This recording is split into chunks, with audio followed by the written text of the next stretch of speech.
ये आकाशवाणी है। प्रस्तुत है कार्यक्रम सुर्खियों में। इसके अंतर्गत सुनिए डिजिटल व्यक्तिगत डेटा संरक्षण नियम मसौदे पर चर्चा। इसमें भाग ले रहे हैं इलेक्ट्रॉनिकी और सूचना प्रौद्योगिकी मंत्रालय के सचिव एस कृष्णन। कार्यक्रम का संचालन कर रहे हैं मनोज पाठक। सुर्खियों में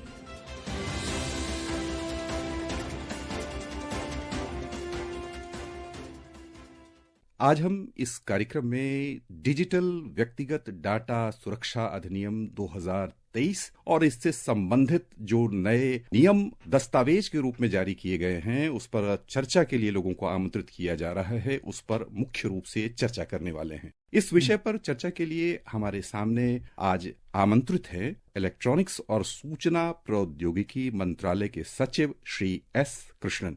श्री कृष्णन, कार्यक्रम में हम आपका स्वागत करते हैं। नमस्कार। सबसे पहले तो बुनियादी सवाल से हम समझना चाहेंगे कि भारत में डिजिटल व्यक्तिगत डेटा संरक्षण DPDP कानून के मुख्य उद्देश्य क्या रहे और अभी हाल में जो चर्चा में इसके नियमों को लेकर कहने की बातें की जा रही हैं उनका मुख्य लक्ष्य क्या है, क्या उद्देश्य है इनके? हमें ये बहुत जरूरी समझना है कि जैसे बड़ी तेजी से ये दुनिया जो बदल रही है और ज्यादातर information technology, information communication technology का होल्ड जो बढ़ रहा है दुनिया में, इसके अंतर्गत डेटा का और खासकर व्यक्तिगत डेटा का बहुत सारा महत्व है। और इंडिया में जो कानून DPDP एक्ट 2023 में लाई गई थी उसमें एक नया अप्रोच लिया गया जहां तक कि ये डेटा, पर्सनल डेटा जो है, एक निजी डेटा किसी का जब होता है वो उनका एक प्रॉपर्टी की तरह माना गया कि उस डेटा पे जो ओनरशिप है और वो कंट्रोल है वो इंडिविजुअल के पास रहना चाहिए, एक निजी व्यक्ति के पास रहना चाहिए। ये एक बहुत बड़ा रिकग्निशन हुआ। और जो इस डेटा का यूज करते हैं, जो इसका उपयोग करते हैं, वो डेटा फिड्यूशरीज बन गए हैं जो इसको कलेक्ट करके रखते हैं वेरियस पर्पसेस के लिए। और जिनको ये डेटा बिलोंग करती है, जो डेटा प्रिंसिपल कहते हैं, एक निजी व्यक्ति को जो है राइट्स दिए गए हैं कि इस डेटा को वो किस हद तक शेयर करना चाहेंगे और अगर शेयर भी कर रहे हो तो वो डेटा का शेयरिंग में क्या कंडीशंस रहेंगे और किस तरह वो उसको वापस ले सकते हैं और उसमें कौन से कंडीशन पे वो शेयर कर सकते हैं। और वो ये भी कह सकते हैं कि मैं इससे आगे शेयर नहीं करना चाहता या आप ये डेटा को आप हटा दीजिए अपने डेटाबेस से। तो ये सब जो प्रोटेक्शंस हैं तो वो सब डेटा प्रिंसिपल को दिया जाता है जिसके हाथ में डेटा होता है। उसी तरह डेटा फिड्यूशरी पर कुछ पाबंदियां लागू की गई हैं, कुछ रेस्ट्रिक्शंस हैं और वो किस तरह से ये डेटा को यूज कर सकते हैं उस पे भी रेस्ट्रिक्शंस है। कितना डेटा कलेक्ट कर सकते हैं, कैसे डेटा कलेक्ट कर सकते हैं, इस पे भी रेस्ट्रिक्शंस है। लेकिन डिजिटल वर्ल्ड में जो है डेटा के यूज से ही बहुत सारे सर्विसेज हो सकते हैं, बहुत सारा इनोवेशन हो सकता है और कई तरीके से कॉस्ट भी कम किए जा सकते हैं। तो इंडिया के कॉन्टेक्स्ट में जो है बिटवीन इनोवेशन एंड रेगुलेशन एक बढ़िया सा बैलेंस बनाया गया। यही बात माननीय मंत्री जी ने भी बताया था कि a balance has been struck between innovation and regulation. इसी का हमारा कोशिश रहा है। इस प्रयास में काफी हद तक हम सफल हुए हैं। बाकी देशों के और बाकी जगहों में जैसे कानून लाए गए उससे जो है ये बैलेंस इंडिया के कानून में काफी अच्छी तरह लाई गई है और इसी कानून के उद्देश्य को आगे बढ़ाते हुए अभी ये नियम लाए गए हैं। ये नियम इस कानून को थोड़ा ज्यादा एक्सप्लेन करती हैं और जहां जहां पे रिक्वायरमेंट्स हैं उसका एक प्रोसीजर प्रिस्क्राइब करता है। जहां पे कानून में बताया गया कि एक प्रोसीजर बनाया जाने की जरूरत है तो उस हिसाब से वो प्रोसीजर प्रिस्क्राइब किया गया है। यही है इस कानून का उद्देश्य और इसी के अंतर्गत इस कानून का सिस्टम बनाया गया है। कृष्ण जी, यहाँ पर हम एकदम आम लोगों के नजरिए से समझना चाहेंगे कि डेटा का क्या तात्पर्य हुआ। जैसे मान लीजिए मेरा एक नाम हुआ, मैं किसी ऐप का उपयोग कर रहा हूँ या किसी सोशल साइट का उपयोग कर रहा हूँ तो मेरा डेटा किस तरह वो उपयोग करते हैं और नया कानून उसके यानी कह लें कि बिना हमारी सहमति के, बिना हमारी इच्छा के या बिना हमारे जाने हुए जो उपयोग हो रहा है उसको रोकने में कैसे सहायक होगा। डेटा शब्द का उपयोग करते हुए आम श्रोताओं को यदि आप समझा सके तो स्पष्ट हो सकेगा एक लेमैन के लिए भी। जो कानून में है इसमें पर्सनली आइडेंटिफाइबल डेटा बताया, पर्सनली आइडेंटिफाइबल डेटा।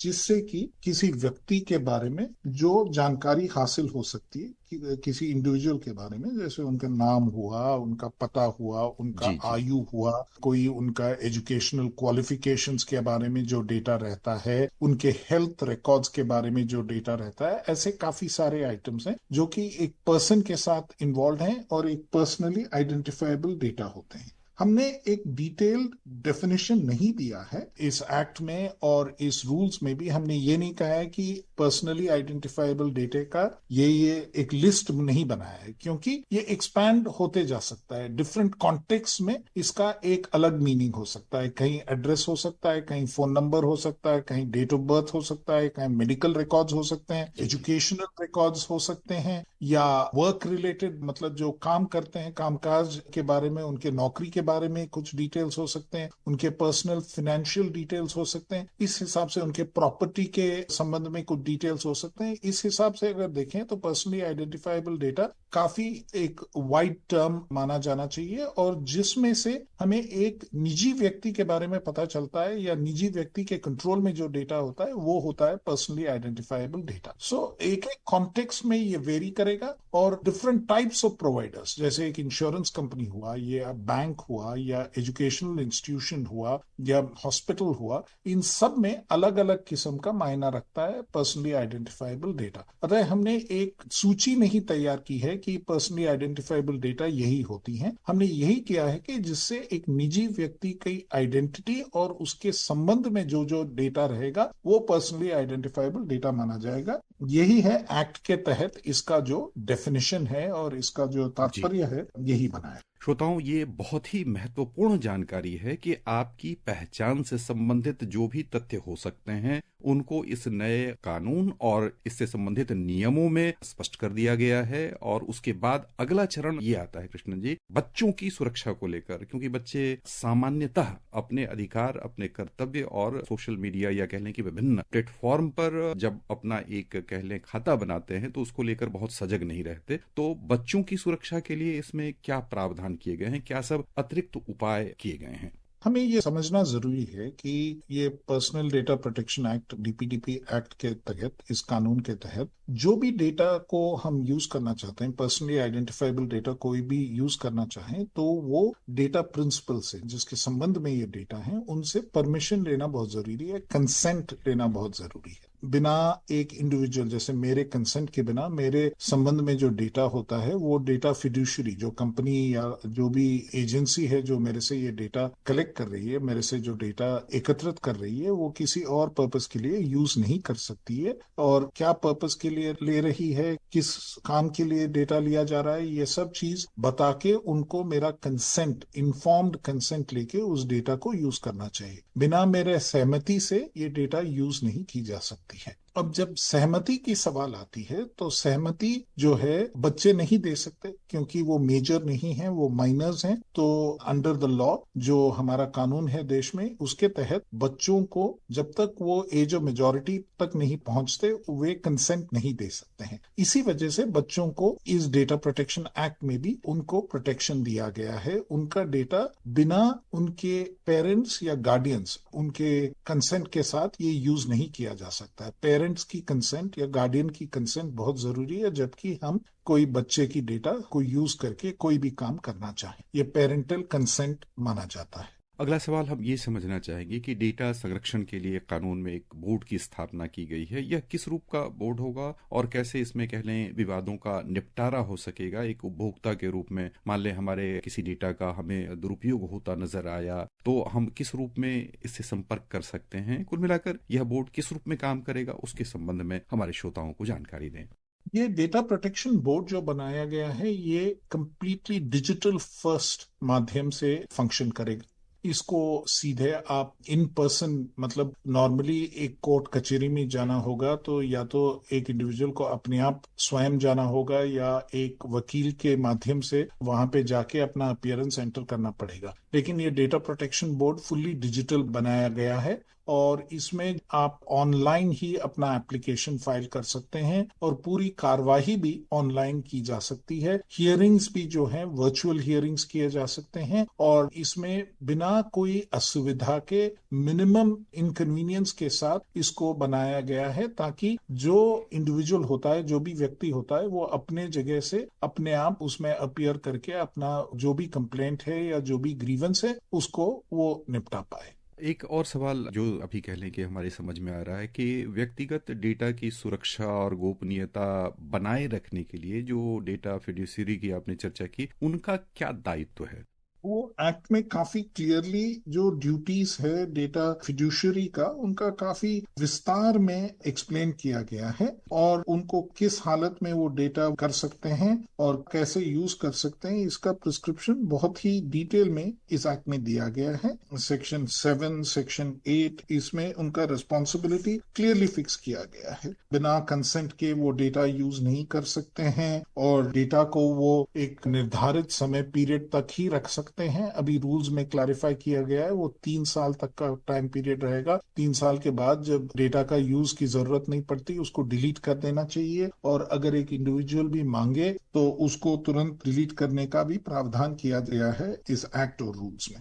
यदि डेटा उल्लंघन के या नियमों का पालन नहीं करने के लिए यदि कोई मामला आए तो उसमें कंपनियों को दंडित करने का भी कोई उपाय इसमें है क्या? जी, दंड जो है इस एक्ट में जो कहते हैं सिविल पेनल्टीज है, मतलब इसमें इम्प्रिजनमेंट का टर्म देने का प्रोविजन नहीं है, पनिशमेंट नहीं है, इसमें सिविल पेनल्टीज किए गए हैं। मैक्सिमम 250 करोड़ तक का पेनल्टी लगाया। जी, यहाँ पर एक और अहम सवाल ये है कि अक्सर यदि कहा जाता था कि विदेशी कंपनियां हैं और वो हमारा सारा डेटा विदेशों में जाकर स्टोर कर लेती हैं और फिर उसका कहाँ उपयोग कर रही हैं ये हम समझ भी नहीं पाते। तो डेटा के स्थानीय यानी लोकलाइज्ड यदि रखने के लिए भी कोई प्रावधान इसमें है या वह पहले की तरह ही खुला हुआ है?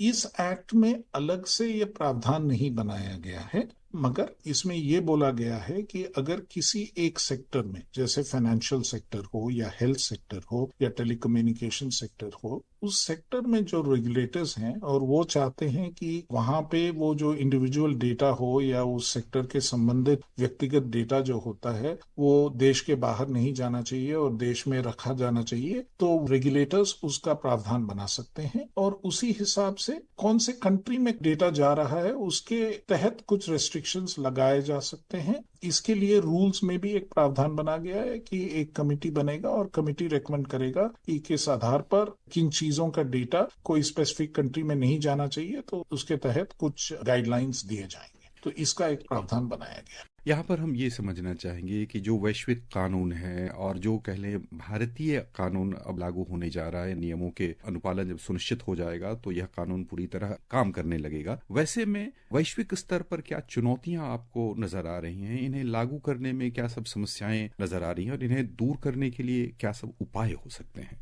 इसमें काफी कंसल्टेशन हुआ है, सारे स्टेक होल्डर्स से हमने फ्रॉम द बिगिनिंग उनसे बात की है। रूल्स के ड्राफ्टिंग के तहत भी काफी सारे स्टेक होल्डर्स से बातचीत हुई है, काफी बैठकें की गई, डिस्कशन हुआ और उनके सजेशंस भी हमने पहले से ले रखा है और मेरे ख्याल से इसको लागू करने के लिए कुछ टेक्नोलॉजिकल चेंजेस वगैरह की जरूरत पड़ेगी, वो सब कंपनियां और बाकी लोग जानते हैं। उसके लिए शायद कुछ वक्त देना पड़ेगा। ये कानून और इसके नियम जो हैं कब से ये लागू में आएंगे उसके लिए थोड़ा वक्त हमें देना पड़ेगा, कुछ महीनों का या 1-1.5 साल का वो पीरियड देना पड़ेगा। लेकिन इसको लागू करने में कोई खास दिक्कतें अभी तक तो किसी ने बताया नहीं है और 45 दिन के लिए इसका हमने टाइम पीरियड दिया है, 18 फरवरी तक। जो सजेशंस आएंगे उन सब पे गौर करके और अगर कोई लेजिटिमेट या कोई सच्ची में इश्यूज क्रिएट करने लायक कोई मुद्दे हमारे सामने लाए जाते हैं तो उनका भी हम कैसे